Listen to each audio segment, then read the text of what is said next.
ચાલો આજે આપણે ધોરણ 10ના સામાજિક વિજ્ઞાનના એક બહુ જ મજેદાર પ્રકરણની વાત કરીએ ભારતનો ભવ્ય કલાત્મક વારસો આ માત્ર કોઈ કલાકારીગરીની વાત નથી પણ પેઢીઓથી ચાલતી આવતી આપણી ઓળખની એક આખી ગાથા છે આપણી આખી ચર્ચાની શરૂઆત આપણે આ એક સવાલથી કરીએ કેમ કે જ્યારે આપણે હસ્તકલાની વાત કરીએ ને ત્યારે આપણે ખાલી વસ્તુઓની વાત નથી કરતા પણ આપણા ઇતિહાસ અને આપણી સંસ્કૃતિના આત્માની વાત કરીએ છીએ આ આંકડો જુઓ 64 શું લાગે છે આ શું છે પ્રાચીન ભારતમાં એક બે નહીં પૂરી 64 પ્રકારની કલાઓ હતી જેમાં હસ્તકલા ચિત્રકામ સંગીત અને નૃત્ય બધું જ આવી ગયું આ જ બતાવે છે કે આપણો વારસો કેટલો સમૃદ્ધ અને વૈવિધ્યથી ભરેલો છે તો આજે આપણે શું શું જોવાના છીએ એક નજર નાખી લઈએ આપણે આ મુખ્ય મુદ્દા ઉપર ધ્યાન આપીશું જેથી પરીક્ષાની તૈયારી પણ સરસ રીતે થાય અને આપણે આ વારસાને વધુ ઊંડાણપૂર્વક સમજી શકીએ સારું તો ચાલો શરૂઆત કરીએ આપણા પહેલા વિભાગથી અહીં આપણે એ મુખ્ય ભારતીય હસ્તકલાઓ વિશે જાણીશું જેણે આપણા દેશને દુનિયાભરમાં એક અલગ જ ઓળખ આપી છે અહીં જે લિસ્ટ દેખાય છે ને માટીકામ વણાટકામ આ ખાલી શબ્દો નથી આ દરેક કલાની પાછળ હજારો વર્ષોનો ઇતિહાસ છે અને લાખો કારીગરોની મહેનત અને કળા જોડાયેલી છે ઓકે તો હવે વાત કરીએ એક એવી કલાની જેની વાર્તા કદાચ માણસજાત જેટલી જ જૂની છે હા આપણે વાત કરી રહ્યા છીએ માટીકામની એટલે કે માટી સાથેના આપણા સંબંધની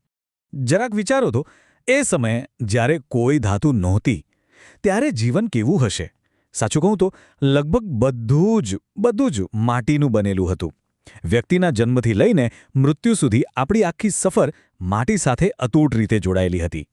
અને આ જે વાક્ય છે ને એ બહુ જ અગત્યનું છે કુંભારનો ચાકડો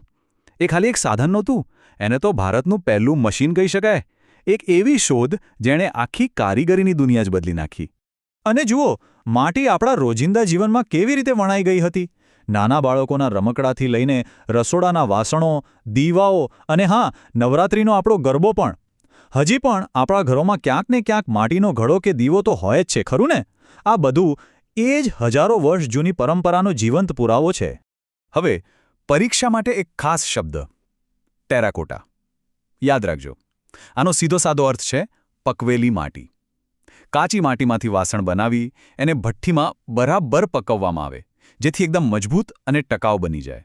અને હા આપણે આના પુરાવા પણ મળ્યા છે નાગાર્જુનકોંડા અને મહેસાણા પાસે લાંગણજમાંથી ચાલો તો માટીની દુનિયામાંથી બહાર આવીએ અને હવે જઈએ દોરા અને કાપડની રંગીન દુનિયામાં ભારતનું વણાટકામ એની તો વાત જ શું કરવી એનો ઇતિહાસ પણ એટલો જ શાનદાર છે અને આ જુઓ આ છે પાટણની શાન પાટણનું પટોળું આ કોઈ સાધારણ કાપડ નથી એની જે વણાટની કળા છે જેને બેવડ ઇક્ત કહેવાય છે એ એટલી જટિલ છે કે એમાં ડિઝાઇન બંને બાજુ બિલકુલ એક સરખી દેખાય એટલે તો પેલી કહેવત પડી છે પડી પટોળે ભાત ફાટે પણ ફીટે નહીં મતલબ કે ડિઝાઇન ક્યારેય ઝાંખી ન પડે અને આ વાત તો સાંભળીને જ નવાઈ લાગશે નહીં ઢાકાનું જે મલમલ હતું એ એટલું બારીક એટલું મુલાયમ હતું કે આખો કાપડનો તાકો એક વીંટીમાંથી પસાર થઈ જતો અને દિવાશ્રીની નાની પેટીમાં સમાઈ જતો જરા કલ્પના તો કરો એ કારીગરો કેટલા કુશળ હશે હવે ખાસ કરીને ગુજરાતની વાત કરીએ તો બાંધણીનું નામ સૌથી પહેલાં આવે જામનગર ભુજ જેતપુર આ બધી જગ્યાઓ એના માટે પ્રખ્યાત છે અને બીજું છે ભરતગુંથણ ખાસ કરીને કચ્છ સૌરાષ્ટ્રમાં અને એમાં પણ બન્ની વિસ્તારના જત સમુદાયનું ભરતકામ એ તો આખી દુનિયામાં વખણાય છે સારું તો કાપડની વાત પછી હવે થોડું ચમકદમક તરફ જઈએ વાત કરીએ રત્નો મોતી અને ધાતુકામની આ કલાઓ સીધી જ ભારતના ઇતિહાસ અને એની સમૃદ્ધિ સાથે જોડાયેલી છે સ્ક્રીન પર એક આંકડો છે 7516.6 કિલોમીટર હવે સવાલ એ છે કે આનો આપણી કલાકારીગરી સાથે શું લેવા દેવા તો જવાબ એ છે કે આટલો લાંબો દરિયાકિનારો હોવાને કારણે જ પ્રાચીન સમયથી ભારતનો દુનિયાના બીજા દેશો સાથે વેપાર ચાલતો હતો અને આ જ દરિયાઈ રસ્તેથી મોતી અને રત્નોનો વેપાર એટલો ફૂલ્યો ફાલ્યો કે ભારત એનું મુખ્ય કેન્દ્ર બની ગયું અને આ જ સમૃદ્ધિનું પ્રતીક છે કોહિનૂર અને ગ્રેટ મુગલ જેવા દુનિયાના સૌથી કિંમતી હીરા જે આપણને ભારતની ધરતીમાંથી મળ્યા હતા આજે પણ આ હીરા આપણા એ ભવ્ય ઇતિહાસની યાદ અપાવે છે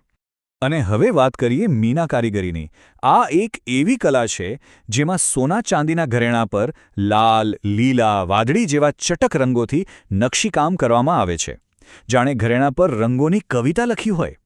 જયપુર, દિલ્હી, લખનૌ જેવા શહેરો આ કલા માટે ખાસ જાણીતા છે. તો આ હતી આપણી કલાની એક નાનકડી સફર. હવે અંતમાં ચાલો ફટાફટ એ મુખ્ય મુદ્દાઓ પર એક નજર નાખી લઈએ જે પરીક્ષા માટે યાદ રાખવા ખૂબ જ જરૂરી છે. તો ચાલો એકદમ શોર્ટમાં રિવાઇઝ કરી લઈએ. પહેલું, માટીકામ. ભારતની સૌથી જૂની કલા અને એમાં ક્રાંતિ લાવનાર કુંભારનો ચાકડો. અને હા, ટેરાકોટા શબ્દ ભૂલતા નહીં. બીજું, વણાટકામ. પાટણના પટોળાની બેવડ એકત શૈલી અને ઢાકાના મલમલની બારીકાઈ. ત્રીજું, ગુજરાતની ખાસિયત. બાંધણી અને કચ્છનું ભરતકામ. અને છેલ્લે રત્ન અને ધાતુકામ, જેમાં દરિયા કિનારાને કારણે વેપાર વધ્યો અને કોહિનૂર જેવો હીરો મળ્યો. બસ આટલું યાદ રાખશો તો પણ ઘણું છે. અને અંતે આ સવાલ. આ ફક્ત એક સવાલ નથી, પણ એક જવાબદારી પણ છે.